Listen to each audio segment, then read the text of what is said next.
Hola amigas y amigos, buenos días, buenas tardes, buenas noches a todas mis suscriptoras y suscriptores que os encontráis repartidos a lo largo y a lo ancho de este mundo. Desde aquí os mando un saludo y un fuerte abrazo. Nuevamente os doy la bienvenida a mi canal La Comarca, vuestro canal multicultural. En esta nueva ocasión, amigas y amigos, os traigo la octava parte de la grandísima y completa biografía histórica del gran escritor checo Franz Kafka. Bueno, amigas y amigos, comenzamos.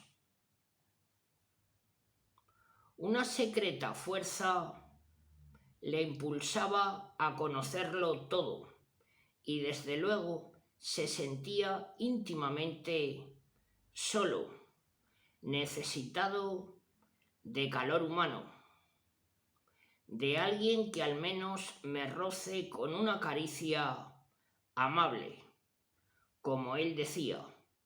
Sin embargo, al entusiasmo inicial siguió un vivo desencanto.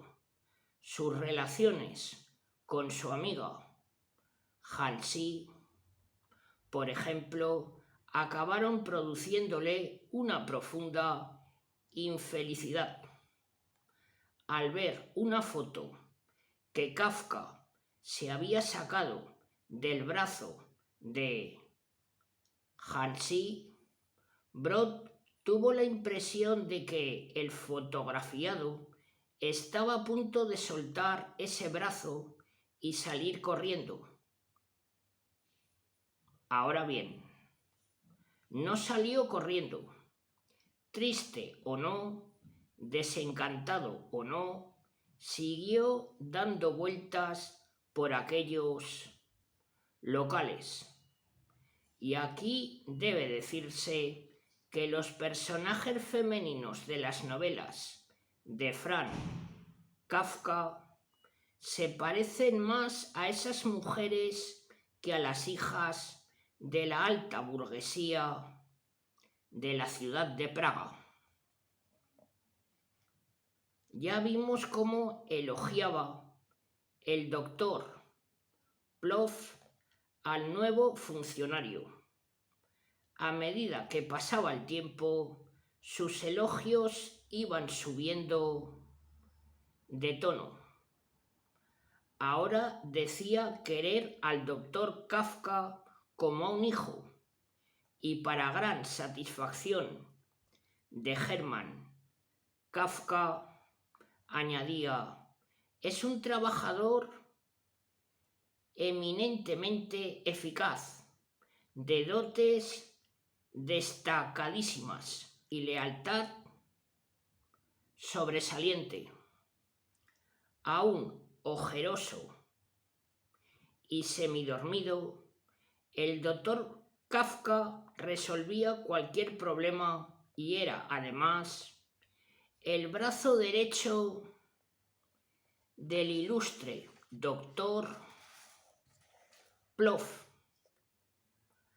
Ahora bien, su sobresaliente lealtad ocultaba, como era de prever, tratándose de Kafka, un doble fondo.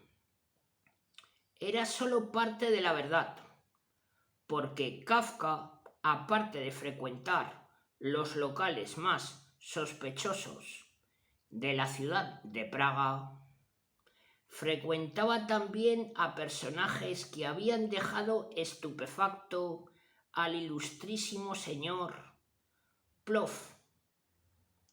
En efecto, Michael Kacha, el editor del seminario comunista Sadruja, no habla del doctor Kafka, sino de Klidas, que en checo quiere decir el callado. Kafka asistía a las reuniones de los comunistas, observador, silencioso, amable y enigmático.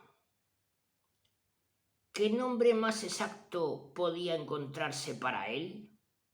Sin duda, para un funcionario de la compañía de seguros, para accidentes del trabajo, la asistencia a tales reuniones no estaba exenta de peligro.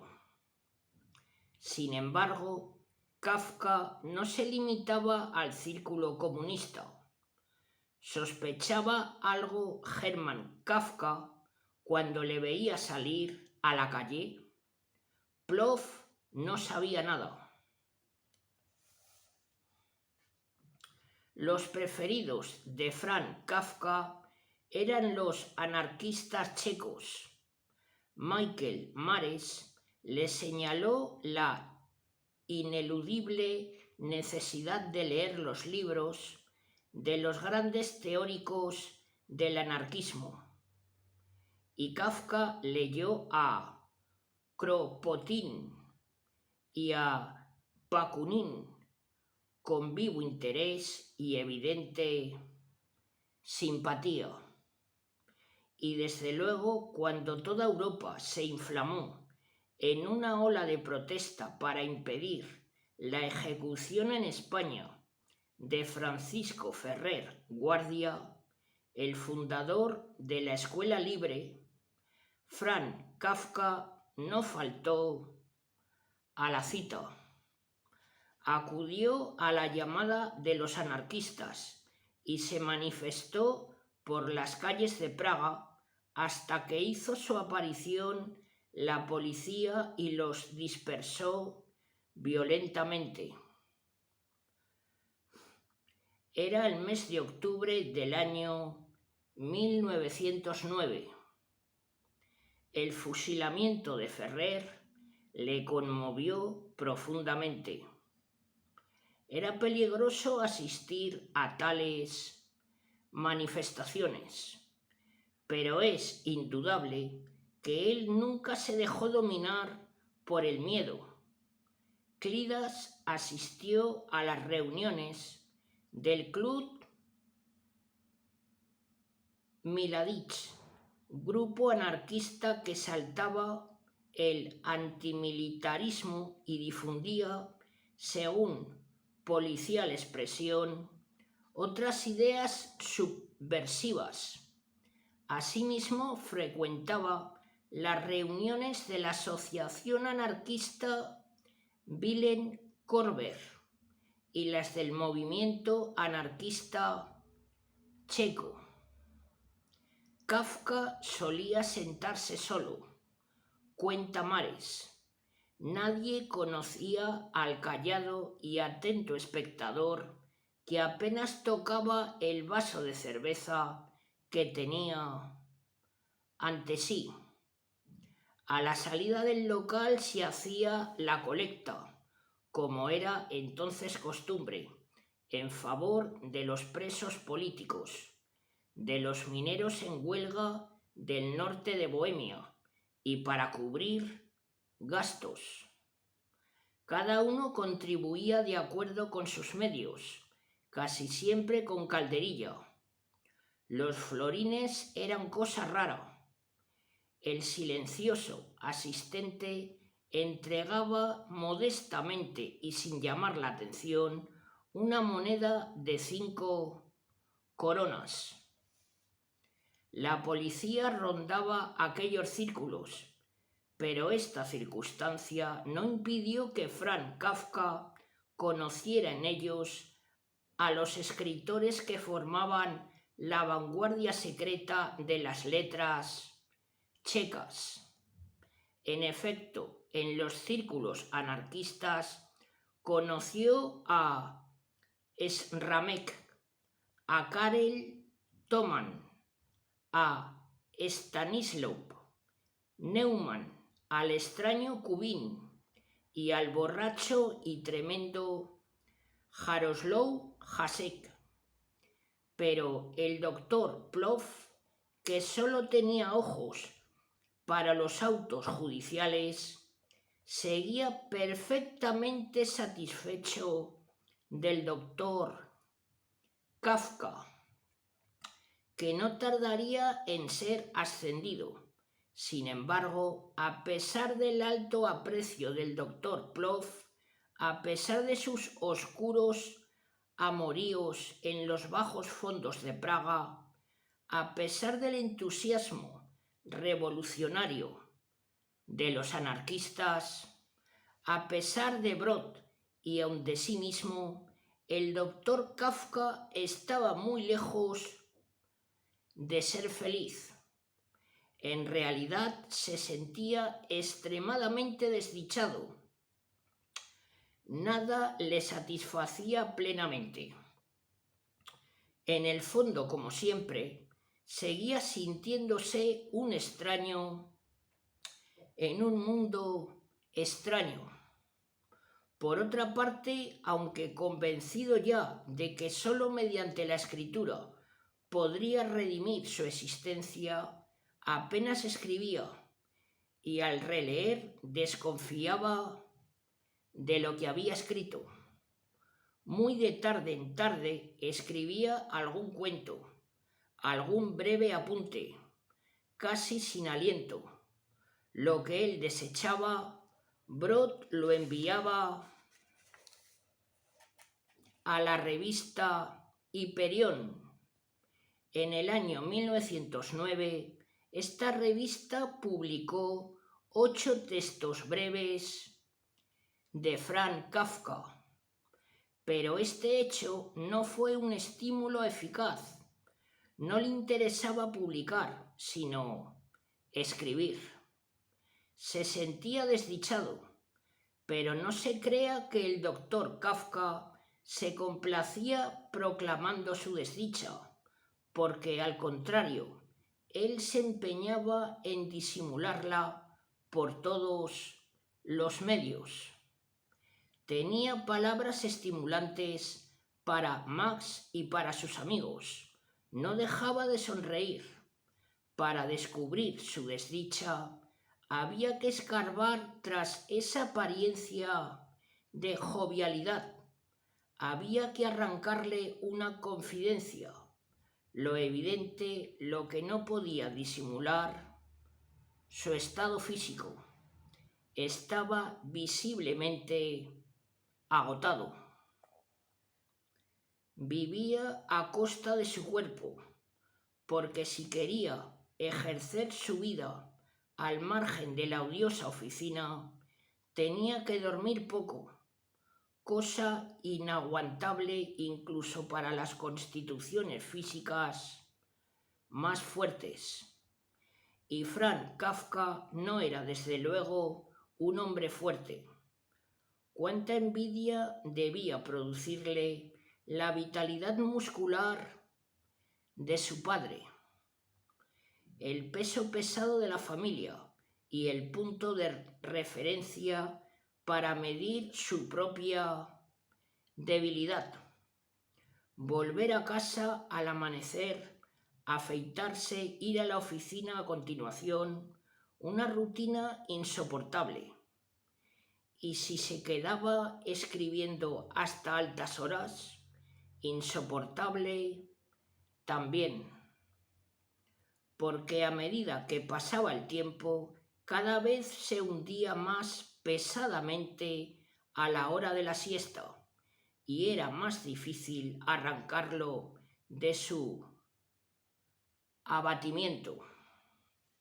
Naturalmente, lo aconsejable era quedarse en casa, salir tímidamente al atardecer, no sobreexcitarse con ninguna conversación, no beber cerveza ni vino, no asomarse a El Dorado, volver a casa temprano, jugar a las cartas con sus padres, cenar y acostarse enseguida, sin ceder a la tentación de leer un poco.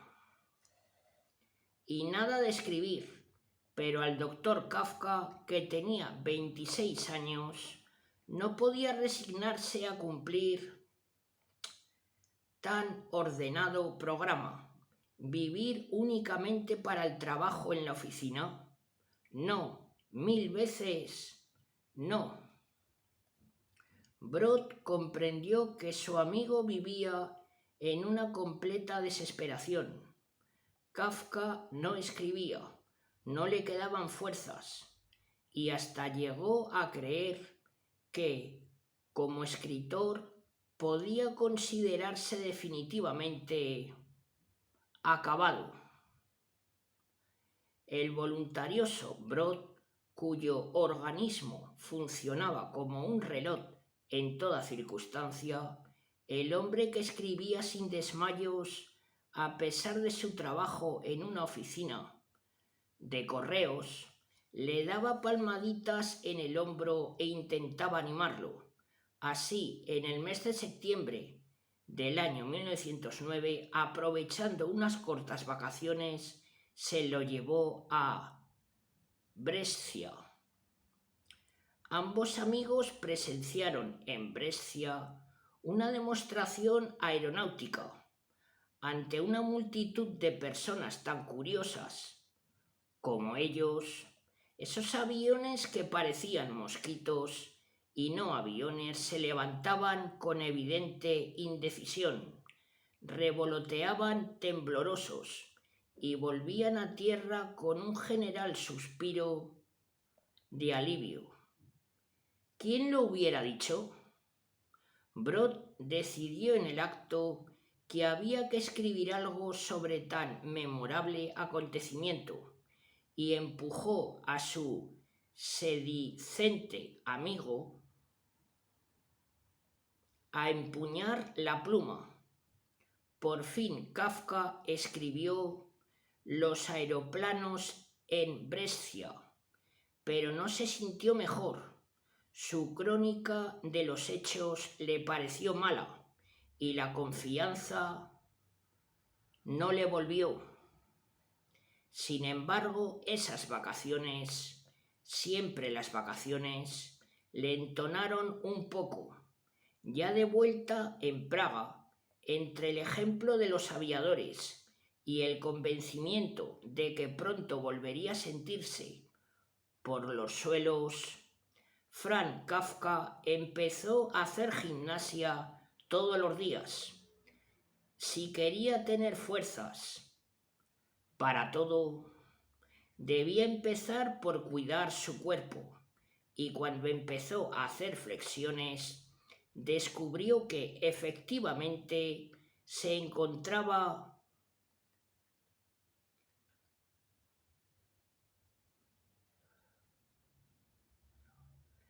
anquilosado articulación por articulación. Fuerza, sobre todo fuerza.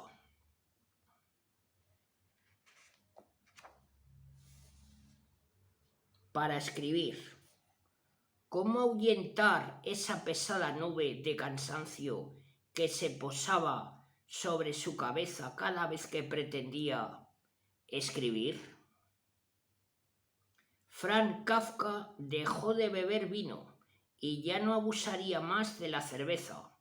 En su lucha por ser escritor, a pesar de la oficina, empezó a hacer importantes sacrificios. Ciertas ideas, escuchadas en los círculos anarquistas, vinieron en su ayuda. Kafka abandonó las comidas pesadas, la carne, y se hizo vegetariano.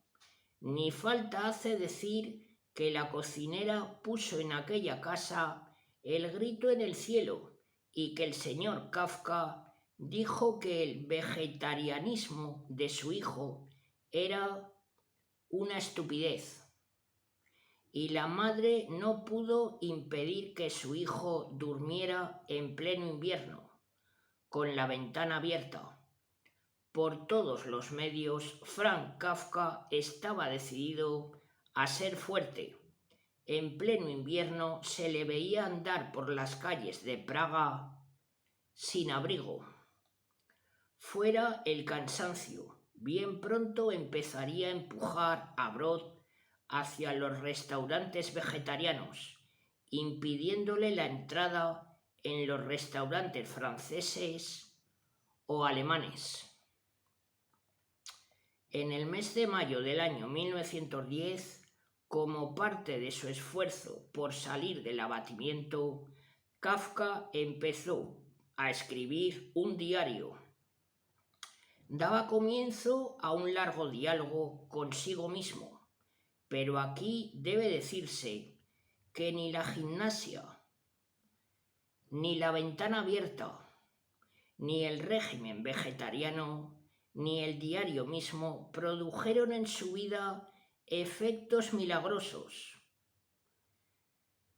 El día 10 del mes de diciembre del año 1910, Kafka anotaba: «Sí, soy como de piedra, como si fuera mi propia lápida sepulcral, sin el menor intersticio para la duda o para la fe, para el amor o para la repulsión, para el coraje o para el temor en particular o en general. Solo subsiste una vaga esperanza, pero con menos vida que las inscripciones de las lápidas sepulcrales. Casi ninguna palabra que escribo concuerda con otra. Las consonantes se entrechocan con ruido de latas y las vocales cantan como negros de feria. Mis dudas envuelven cada palabra.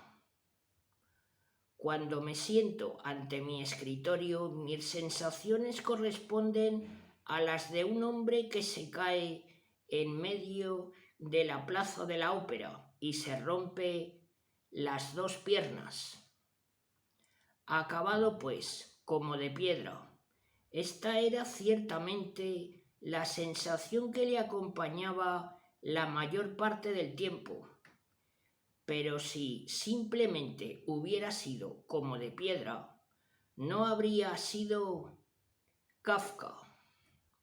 Por eso no resulta demasiado sorprendente que un día después de esta sepulcral declaración escribiese: «No abandonaré más este diario. Debo aferrarme a él, ya que no puedo aferrarme a otra cosa. Me gustaría explicar el sentimiento de felicidad que de vez en cuando siento en mí, como ahora. Es realmente algo efervescente, algo que me colma completamente con livianos y agradables estremecimientos». Kafka, el paradójico, a ratos, solo a ratos, inflamado por dentro, poseído por sentimientos de felicidad. Por lo demás, la sensación de ser una piedra. Pues bien, en los estados efervescentes hubiera querido escribir, pero esto no era posible. Pero esto se le negaba, porque tales imprevistos estados se presentaban en la soledad de la noche, dejando entrever una plenitud, una exuberancia interior que con solo pestañear, con solo pensar en levantarse a las 7 de la mañana, se evaporaba, dejándole sumido en la desesperación. El día 18 de diciembre del año 1910, a las 11:30 de la noche, a la hora oficial de acostarse, Kafka anotó: «Si no me libero de la oficina, estoy sencillamente perdido. Esta es para mí una verdad de claridad meridiana».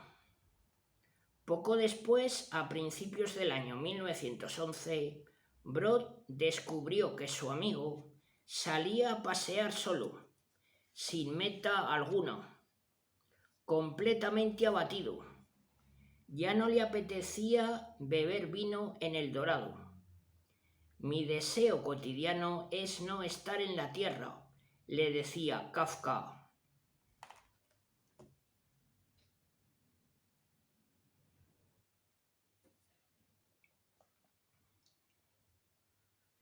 Y Brod tomó nota de esta confesión. Más que nunca, Kafka daba la impresión de estar encerrado en sí mismo, apartado de todo. Sin embargo, debe decirse que seguía frecuentando como antes las reuniones de los anarquistas, que asistía a conferencias y que pasaba largas horas en compañía de Max o de Félix Welch.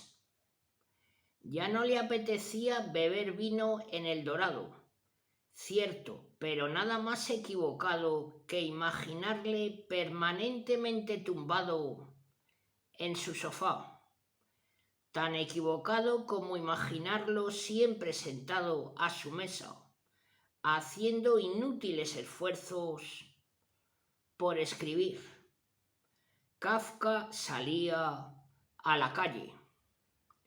No se perdía ahora las actuaciones de un modesto y trashumante grupo de actores judíos, y por otro lado iba a casa de la señora Berta Fanta, la esposa de un farmacéutico, una extraña y polifacética señora que había hecho de su casa el punto de reunión de numerosos y selectos intelectuales. El matemático Kowalewski, el físico Planck, el filósofo Ehrenfels, el joven Albert Einstein expusieron sus ideas en la intimidad de aquella casa. Así, abatido o no, Kafka escuchó largas exposiciones sobre la teoría de la relatividad, sobre la teoría cuántica de Planck y sobre el psicoanálisis de Freud.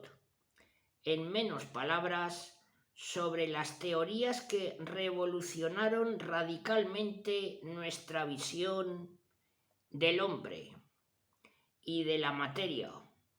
Y también conoció en esa casa la extraña doctrina del teósofo Rudolf Steiner, enigmático personaje que, según dicen, solo necesitaba dormir 2 horas y que gozaba de ciertos poderes paranormales.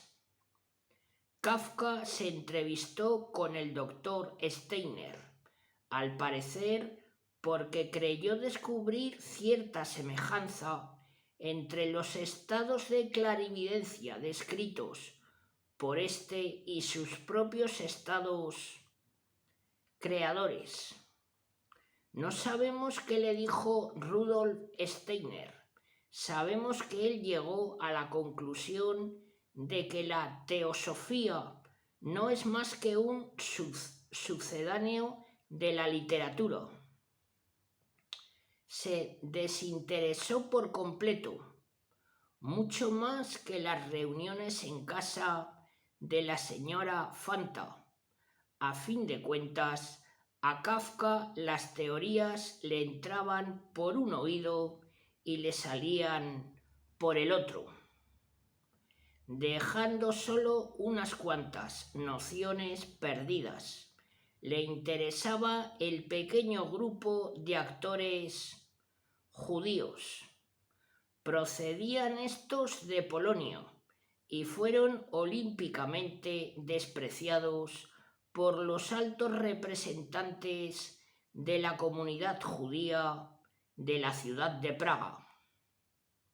Estos actores eran para todo el mundo unos muertos de hambre, unos vagabundos, pero en ellos se fijó la atención del doctor Kafka, que pronto se hizo amigo del harapiento y bohemio Chichak Lowy, el director del grupo. El que con perros se acuesta, con pulgas se levanta, sentenció Hermann Kafka cuando vio al nuevo amigo de su hijo.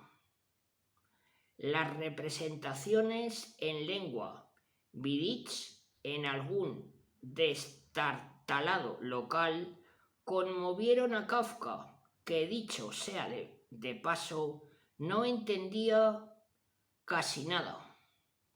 Al oír algunas canciones frente a las miradas de esa mujer que se encuentra en el escenario por ser judía, sin añoranza o curiosidad frente a los cristianos, sentí un temblor en las mejillas.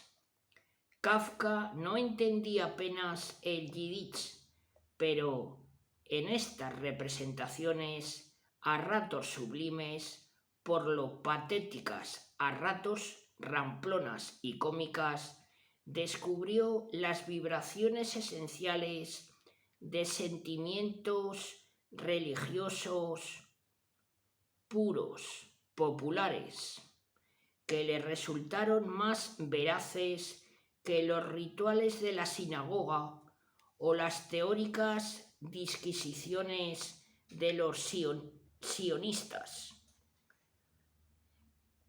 Más de 100 páginas de su diario íntimo están dedicadas a resumir los argumentos de las obras y a describir las representaciones.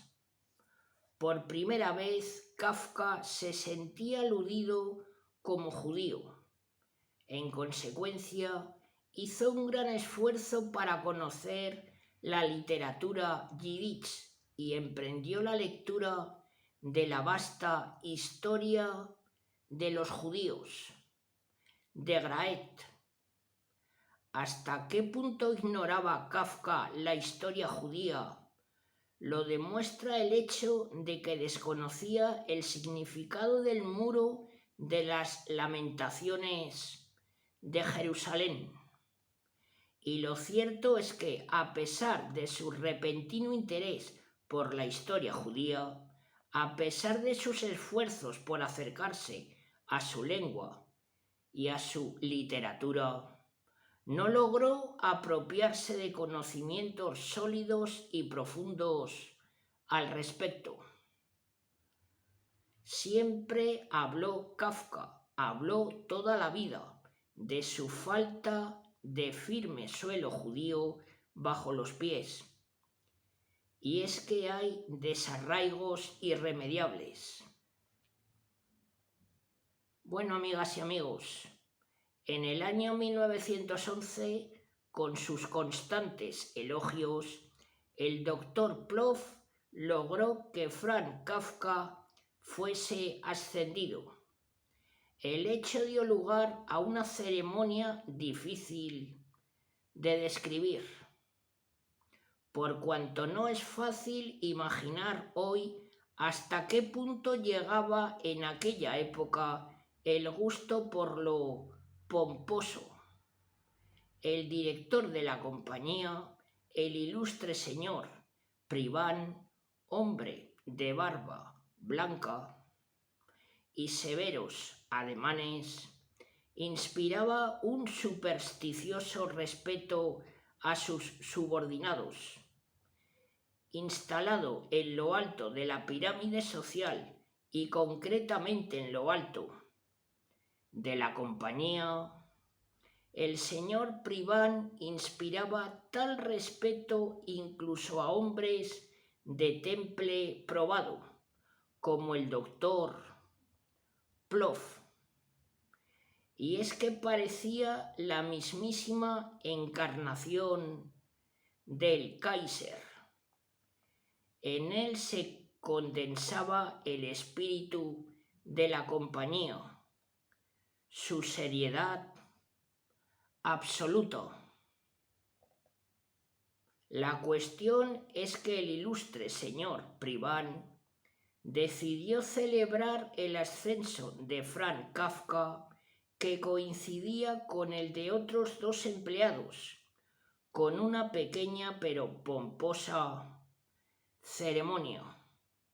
Aquel día, en el gran salón de actos, el doctor Ploff estaba radiante, utilísimo, en forma destacada, con su insobornable fidelidad sobresaliente. Allí estaba el doctor Kafka, en su más caro traje oscuro, compareciendo ante el presidente de las solemnes barbas blancas. Era el más joven de los tres beneficiados por el ascenso.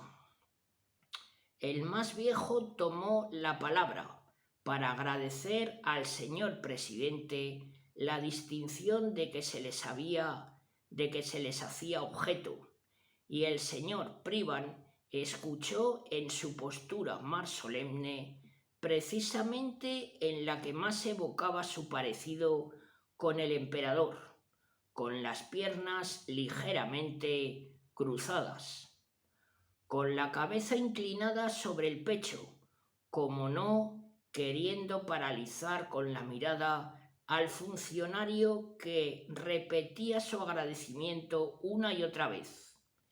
En su elegante traje, el doctor Kafka, haciendo uso de su pañuelo, tosía intermitentemente. Por fin el funcionario dio por terminado su agradecido discurso y entonces el presidente levantó la vista. El doctor Kafka seguía con su tos, pero el presidente pudo comprobar con la vista que se trataba de una tos bastante extraña. Pasando por alto este detalle, tomó la palabra y dirigió a los presentes un discurso que esencialmente era idéntico a todos los que había pronunciado en el pasado, y con seguridad el mismo que repetiría en ocasiones futuras. De vez en cuando, como para relajar la tensión, el señor presidente decía, y esto también formaba parte de su costumbre, alguna cosa que pretendía ser simpática, algunos de esos chistes sin gracia con que tanto le gustaba condimentar su pesada oratoria. Al primer chiste el doctor Kafka soltó una carcajada y después siguió tosiendo, acaloradísimo. El funcionamiento que estaba a su lado empezó pronto a darle codazos, tratando de devolverle a la realidad, porque hacía ya bastante rato que había descubierto que el doctor Kafka no parecía trastornos en la faringe, sino un extraño, un anómalo, un fabuloso e improcedente ataque de risa.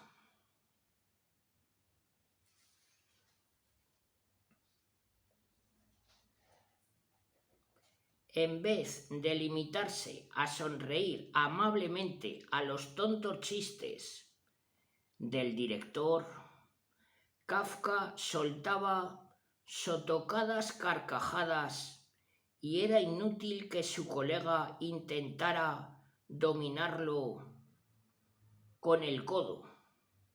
Afortunadamente, el señor presidente era persona incapaz de imaginar la posibilidad de que alguien le faltase al respeto, y solo las personas próximas a Kafka sabían que esos ahogos eran de risa, no de tos. El interminable discurso del presidente llegó a su fin, momento en el que se adelantó un funcionario para iniciar lo que a Kafka le pareció un inesperado discursito. Redondo bebedor de cerveza, este funcionario dijo algo con grandes aspavientos y el doctor Kafka ya no pudo contenerse.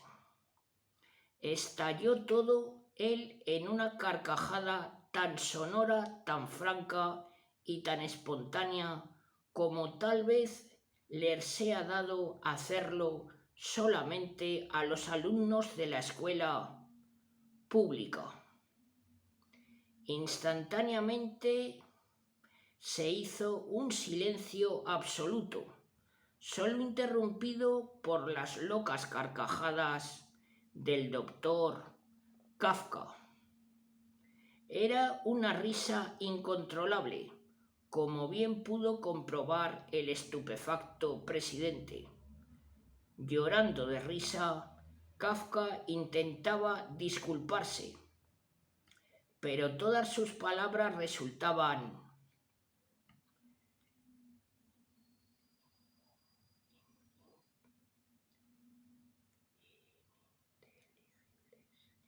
ininteligibles. Saliendo de su estupefacción, el presidente dijo que probablemente el doctor Kafka se reía de un chiste que él había contado antes. Y como quien se da por satisfecho, dio por terminada la ceremonia sin más trámites. El doctor Kafka continuaba riendo cuando traspuso la puerta del gran salón de actos de la compañía. Claro está, lo primero que hizo Kafka fue escribir al señor presidente una carta, disculpándose lastimeramente por lo ocurrido. Al mismo tiempo hizo intervenir a su amigo Edward para que obtuviese de su ilustre padre un perdón absoluto, y aunque al día siguiente solo se hablaba en la compañía de sus locas carcajadas, finalmente no pasó nada. Bueno, amigas y amigos, hasta aquí esta octava parte de la grandísima y completa biografía histórica del gran escritor checo Franz Kafka. Bueno, amigas y amigos, poco a poco vamos avanzando a lo largo de su vida. Pronto llegaremos a los últimos años.